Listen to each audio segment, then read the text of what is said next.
Saya tertarik dengan kajian sunnah ini Ustadz karena akhlak jamaah yang ramah. Alhamdulillah. Bagaimana supaya saya punya akhlak yang baik supaya orang tertarik dengan kajian ini Ustadz? Sebagaimana mereka berakhlak yang baik dengan saya. Iya, ini kenikmatan Pak. Antum ketemu sama ikhwan-ikhwan yang berakhlak baik Pak. Ada juga yang diuji sama ikhwan-ikhwan akhlak buruk Pak. Benar. Iya. Ada seorang dia perwira di angkatan laut, mayor lah ya. Dia cerita ke saya, Ustadz, apa salah saya Ustadz? Kenapa Pak? Saya tadi ngaji di tempat Ustadz, ketemu sama ikhwan, saya dipelototin Ustadz. Iya. Saya kan mau ngaji ke sini datang. Apa salah saya kok saya dipelototin? Saya kalau nggak ingat Ustadz, saya pukul tuh orang. Kata saya, aduh Pak sabar, Pak sabar. Emang sebagian ikhwan terkadang ada yang begitu juga. Ya, antum jangan ngelihat orang seperti itu. Insya Allah banyak kok teman-teman lain yang nggak begitu. Kata. Ya, seperti itu terkadang orang diuji Pak ya. Diuji oleh sebagian teman penuntut ilmu yang akhlaknya tidak baik. Iya. Nah ini akhul Islam azakumullah wa iyyakum. Iya. Ya, saya ingat waktu pertama kali saya bikin kajian di Kampung Tengah, saya lulus Madinah. Kajian, kebetulan Bu Camatnya welcome dengan adanya dakwah gitu kan. Duduklah dia di samping Pak perempuan pakai cadar. Nggak mau buka cadarnya Pak. Nggak mau negor, nggak mau salam. Padahal Ibu Camat. Akhirnya Pak Bu Camat bilang, tuh pengajian apa sih kok begitu banget? Iya cadar nggak mau dibuka, negor nggak mau. Akhirnya yang disalahin kan kita Pak. Gara-gara siapa? Dia. Nah ini kan bahaya gitu loh. Makanya yang nanya ini alhamdulillah dipertemukannya dengan ikhwan-ikhwan bagus akhlaknya.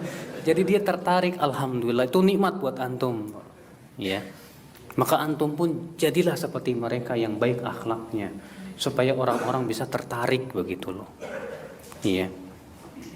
Dan alhamdulillah kalau kita semua yang sudah ngaji bisa mempraktikkan akhlak itu ya Masya Allah.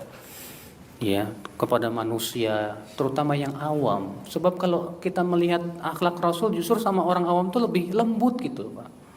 Lebih lembut kepada orang awam daripada yang sudah ngaji. Buktikan saja. Dalam riwayat Bukhari dan Muslim ya, ada orang yang minta izin mau ketemu sama Rasul. Kemudian Rasulullah dari kejauhan melihat. Kata Rasulullah, ini seburuk-buruknya orang. Bi'sa ibnul asyirah, bi'sa akhul asyirah. Lalu Rasulullah mengizinkan dia masuk. Masuklah. Ketika ia duduk di depan Rasulullah, Rasulullah tersenyum di depan dia. Wajahnya apa?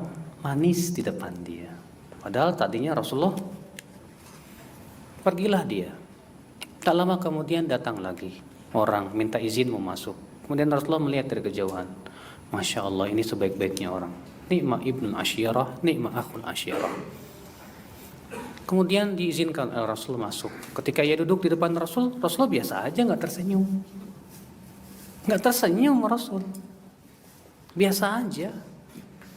Aisyah merasa heran. Kok beda ya? Ya, padahal yang pertama itu Rasulullah dari kejauhan sudah menjelekkan dia. Rasulullah mengatakan itu seburuk-buruknya orang. Ya, tapi ketika di hadapan dia manis wajahnya, senyum, Masya Allah. Kita pun butuh kepada akhlak ini loh Pak. Makanya Abu Darda berkata, Inna la nakshir wujuhana. Terkadang wajah kami itu harus tersenyum. Ila qaumin qulubuna tal'anuhum, kepada suatu kaum yang hati kami saja melaknat mereka. Hati kami melaknat, tapi wajah kami harus tersenyum. Kenapa? Karena kami khawatir Allah telungkupkan ia ke neraka jahanam. Iya, karena terkadang dengan wajah kita yang abus, tahu abus tuh? Ya, nggak mau senyum, bermuka masam, orang jadi lari dari kebenaran, Pak. Iya betul. Maka dari itulah Bapak sekalian ya, Coba wajah kita bisa berseri-seri di depan orang yang awam, yang belum ngaji, itu sudah Masya Allah, Pak. Iya, itu bisa memberikan kesan ke mereka, Masya Allah, orang jenggot ramah-ramah ya. Iya, ini udah berjenggot, wajahnya serem, senyum kagak, teroris. Iya.